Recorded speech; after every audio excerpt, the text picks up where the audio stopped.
కోల్కతా డాక్టర్పై హత్యాచార ఘటన నిరసిస్తూ వైద్యులు ఆందోళనలు మిన్నంటున్నాయి.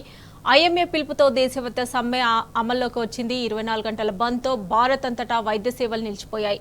హైదరాబాద్లో డాక్టర్లు ఆందోళన బాటపట్టారు. దీంతో రోగులు తీవ్ర ఇబ్బందులు పడుతున్నారు.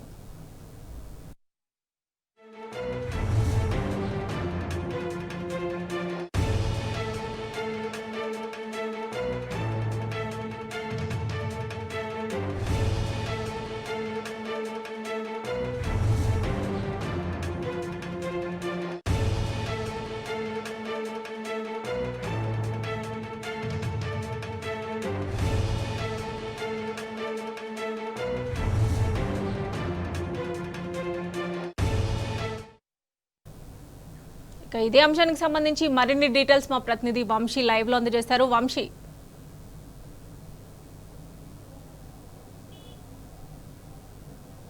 పశ్చిమ బెంగాల్లో పీజీ వైద్యురాలి అత్యాచారానికి నిరసనగా దేశవ్యాప్తంగా కూడా వైద్య సేవలు నిలిచిపోయాయి. ఇండియన్ మెడికల్ అసోసియేషన్ ఇచ్చినటువంటి పిలుపు మేరకు దేశవ్యాప్తంగా ఒక ఎమర్జెన్సీ సేవలను మినహాయిస్తే అన్ని సేవలను కూడా బంద్ అయినటువంటి పరిస్థితి కూడా మనం చూడవచ్చు. దేశవ్యాప్తంగా ప్రజెంట్ అటు తెలంగాణ రాష్ట్ర వ్యాప్తంగా కూడా అన్ని ప్రైవేటు ప్రభుత్వ వైద్యశాలలో ఓపీ సేవలను కావచ్చు, ఎలెక్టివ్ సర్జరీస్ని కూడా నిలిపివేసినటువంటి పరిస్థితి కూడా మనం చూడొచ్చు.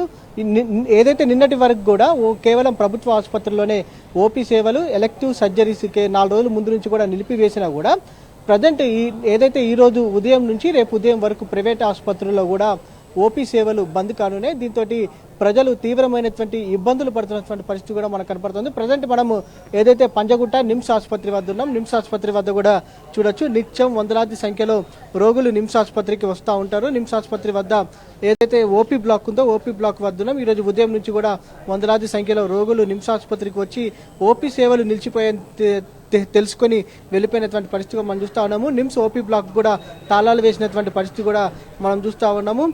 మొత్తం రాష్ట్ర వ్యాప్తంగా కూడా అన్ని ప్రభుత్వ ప్రైవేట్ ఆసుపత్రుల్లో మనకి ఇలాంటి పరిస్థితి కనపడతా ఉంది. అటు ఇండియన్ మెడికల్ అసోసియేషన్ ఇచ్చినటువంటి పిలుపు మేరకు అటు ఏదైతే ఓపీ సేవలు నిలిచిపోయినటువంటి పరిస్థితి కూడా మనకు కనిపిస్తూ ఉంది.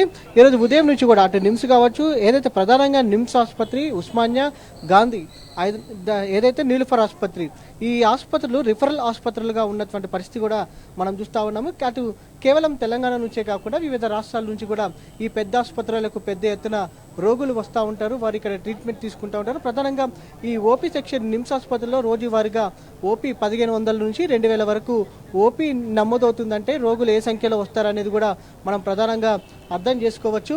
ఇప్పటికే రాష్ట్ర వ్యాప్తంగా కూడా ఉన్నటువంటి 5000కు పైగా కూడా ప్రభుత్వ ప్రైవేటు ఆసుపత్రుల్లో అన్నింటిలో కూడా ఓపీ సేవలు నిలిచిపోయినటువంటి పరిస్థితి మనకు కనిపిస్తూ ఉంది.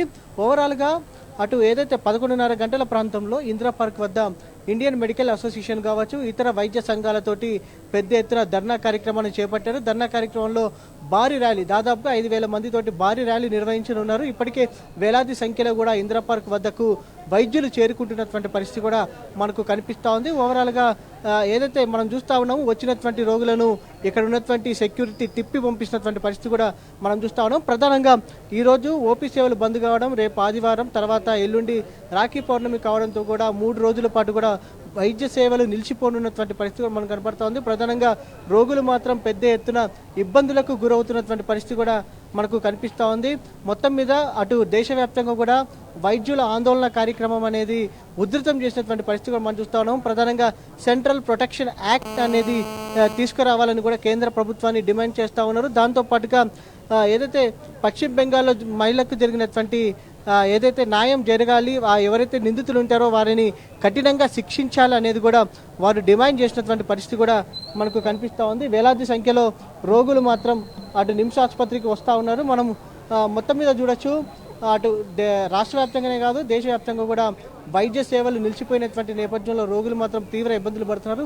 అటు ఇప్పటి వరకు కూడా రాష్ట్ర ప్రభుత్వం దీనికి ప్రత్యామ్నాయ ఏర్పాట్లు కూడా ఎక్కడ చేసినటువంటి దాఖలాలు కూడా లేవు. కనీసం రాష్ట్ర ప్రభుత్వం తరపు నుంచి అయినా సరే తాము రక్షణ కల్పిస్తామని కూడా అటు ప్రభుత్వం నుంచి కూడా ఎలాంటి హామీ రాకపోవడం అనేది కూడా బాధాకరమని కూడా అటు వైద్యులు చెప్తున్నటువంటి పరిస్థితి కూడా మనకు కనబడుతూ ఉంది. మొత్తం మీద రాష్ట్ర వ్యాప్తంగా కావచ్చు, దేశవ్యాప్తంగా కూడా వైద్య సేవలు నిలిచిపోయాయని చెప్పాలి. Right Vamshi, thanks for updates. ఉంటుంది.